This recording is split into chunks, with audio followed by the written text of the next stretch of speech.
Good afternoon, all. Paul from CamelbackTrading.org coming to you this Monday afternoon. November 17th, we're looking at Window Trader's market profile of the ES and the NQ. Well, this afternoon certainly turned into an afternoon that I really enjoy. It was good tempo, good volume, trend day down for all three of us. The one big thing that occurred today, for now at least, well, two things. ES did take out last week's low.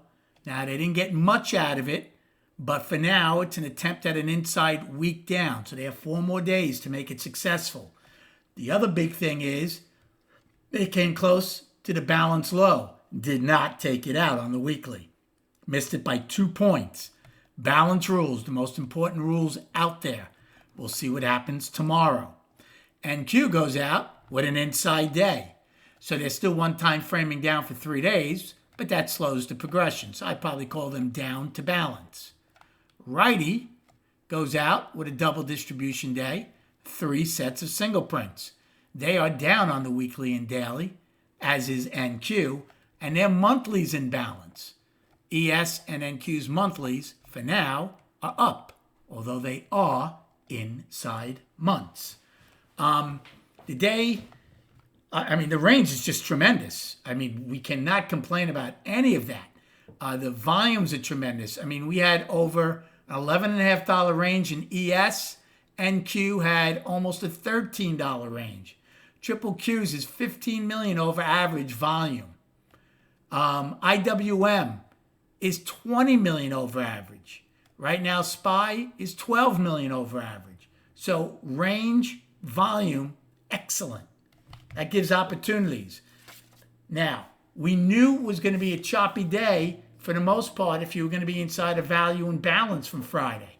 We kept playing between the two distributions earlier in the day in ES and NQ, and the day was very rotational early on, but obviously turned into a pretty good trend day in the afternoon. I did well in A period to get the overnight low and some ebb and flow shorts. B period, so let me rephrase that. I did well on the short to get the overnight low, but then it really ripped up. Now, I'm still not sure what that A period push up was about because the overnight inventory was long. Now, after that vicious rally on Friday, and the overnight being long, you would have figured most of the short covering from Thursday and Friday had corrected itself. But that's the only thing I could think of why A pushed up so hard. Now, I took one ebb and flow trade on the long side in A. Not on the short side, on the long side. But I did short to get the overnight low. I longed A for ebb and flow. I longed B for a couple of ebb and flow longs, because we were still inside. We weren't one-time framing. But then I reversed. C period, I took the short to take B's low out. No, not C. I'm sorry. C, I did take a short in C, but it wasn't for that reason. I took a short in D to take out C's low to finally one-time frame down.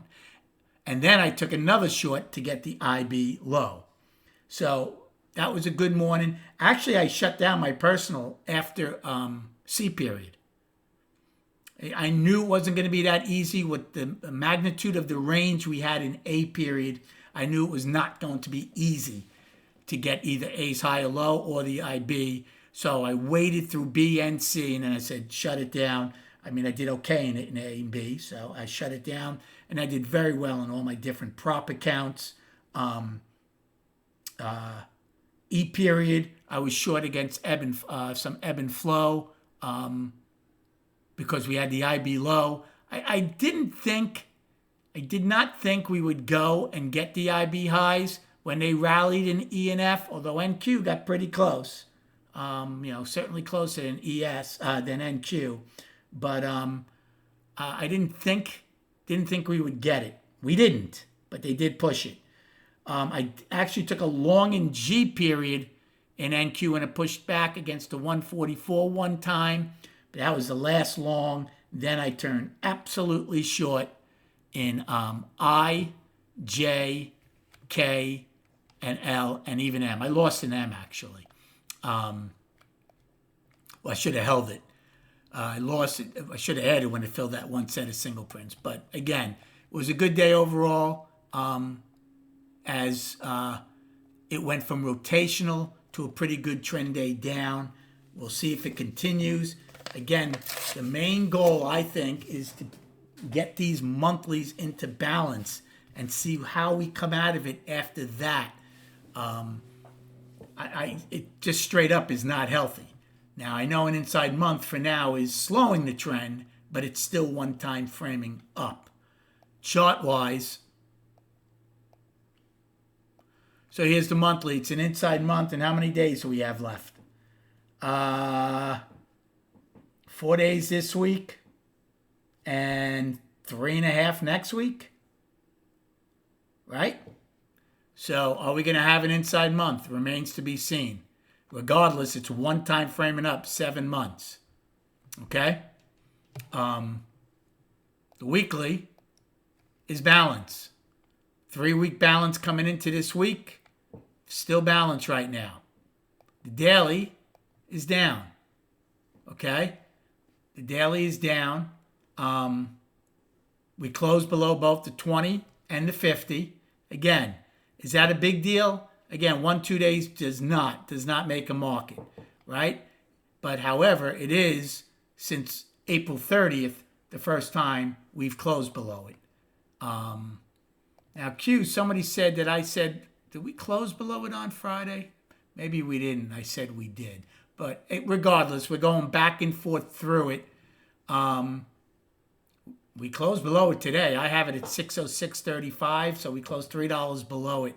Again, 1 or 2 days doesn't matter. The key is, are we going to regain it? If you regain it, then no harm, no foul. But if we start getting distance away from it, well, then first of all, the odds of the monthly going to balance are very good. And then we'll see how much more they would want to take out of this market. I hope you had a good day trading. Thank you so much for liking and subscribing to this channel. Enjoy your evening, and we'll speak prior to the opening tomorrow.